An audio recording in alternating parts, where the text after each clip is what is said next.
Vamos a dar inicio entonces ahora sí a la presentación. Bien, esta va a ser la parte general. Como dijimos, el curso está estructurado en función de las tres partes o de los tres contenidos que normalmente cubrimos cuando estudiamos derecho, que son la parte general, la parte especial y la parte procesal, dedicando prácticamente 2/3 del curso a la parte procesal y solo 1/3 a la parte general y especial. Bien, en primer lugar hablaremos del derecho a elegir. El derecho a ser elegido lo pusimos como lectura para el día de ayer porque ese contenido ya se cubrió, o sea, ya la etapa para las postulaciones y las candidaturas ya pasó.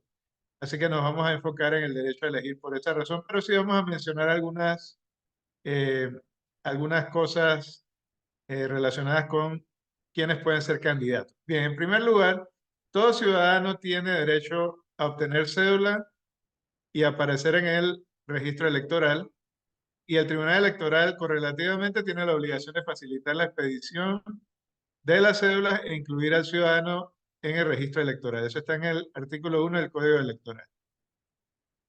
Cualquier ciudadano puede ser candidato, ya sea por partido político o por libre postulación, siempre y cuando cumpla los requisitos legales. Eso está en el artículo 3 del Código Electoral. Ahora, eso quiere decir que no todo el mundo puede ser candidato. Todo el mundo tiene la opción de ser candidato, pero tiene que cumplir con los requisitos que la ley, la Constitución y la ley establecen para cada cargo de elección. Bien, el tercer punto es la residencia electoral. El requisito que exige el Código Electoral desde hace muchos años es el de habitualidad, es decir, donde usted habitualmente reside es donde debe votar y donde puede postularse como candidato. La residencia electoral. Ese es el concepto que maneja el artículo 4 del Código Electoral. Y el decreto 29 del 2022, que se acaba de actualizar y ya les compartimos la actualización, gracias a nuestro colega Antonio García Vázquez, perdón, el subsecretario de Asuntos Legales, que es el editor de nuestro texto único del Código Electoral, del decreto 29. Lo que establece en su artículo 69 este reglamento es que se requiere un mínimo de 4 noches a la semana pernoctar en un lugar para que se entienda que esa es una residencia habitual. En cuanto a los electores, ¿cuáles son los considerados electores? Bueno, primero tiene que ser ciudadano panameño, ¿ok? No es lo mismo que ser nacional panameño, porque también los menores de edad son nacionales panameños y no son ciudadanos. Y hay otras personas que son nacionales panameñas, pero que no ejercen la ciudadanía porque tienen sus derechos suspendidos por alguna razón. Eso lo vamos a ver ahora. Segundo requisito para ser elector, tener cédula vigente. Y el tercer requisito es estar inscrito en el registro electoral. Eso está en el artículo 5 del Código Electoral. ¿Y qué debe hacer un elector? Tiene a la vez el derecho y la obligación de votar y verificarse. Y los residentes en el extranjero pueden votar si están en Panamá el día de la elección en el lugar de la última residencia, si están inscritos en el padrón electoral en ese lugar todavía. Porque hay personas que cambiaron su residencia, si la cambiaron y se registraron afuera y están en Panamá, lamentablemente no pueden votar en Panamá. Bien, entonces, ¿cómo se excluye a alguien del padrón electoral preliminar, que es el que nos dieron a los partidos políticos en enero del año pasado para que revisáramos a ver si estaba bien? ¿Verdad? Porque todos los que entraron hasta diciembre tienen derecho a aparecer en el padrón electoral preliminar, incluyendo los que hubieran hecho cambio de residencia hasta esa fecha.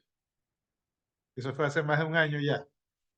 Entonces, ¿quiénes se excluyen del padrón electoral preliminar? Los que hayan renunciado expresamente a la nacionalidad panameña. Recordemos que la Constitución establece que la nacionalidad panameña por nacimiento no se pierde. Pero si usted renuncia para adoptar otra nacionalidad,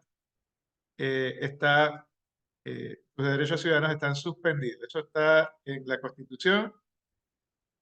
Y aquí en el artículo 7 es que se establece que esas personas que han renunciado expresamente a la nacionalidad Para adoptar otra, están excluidos del padrón electoral preliminar, pero siempre y cuando lo reporten o el Tribunal Electoral se percate de ello. Obviamente, si no lo reportan o no se percata de ello, pues van a seguir apareciendo en el padrón electoral. Eh, Otro punto, ¿qué requisitos hay o son necesarios para votar? Primero, tiene que ser ciudadano, ya dijimos qué se necesita para ser ciudadano.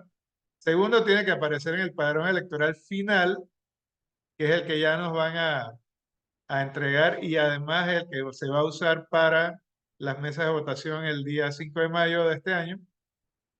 Debe usted presentar su cédula porque sin ella no puede votar y además tiene que estar vigente. En algunas elecciones el Tribunal Electoral ha decidido prorrogar la vigencia de cédulas para que las personas puedan ejercer su derecho a votar. Eso es algo que puede ocurrir en esta ocasión también, pero que de ocurrir se anunciaría oportunamente. Y por último, estar en pleno goce de sus derechos civiles y políticos, es decir, no tener suspendidos sus derechos ciudadanos, que era lo que estábamos comentando en su momento. Esto está en el artículo 9 del Código Electoral. ¿Cómo se suspenden los derechos ciudadanos? Ahora sí llegamos a donde íbamos.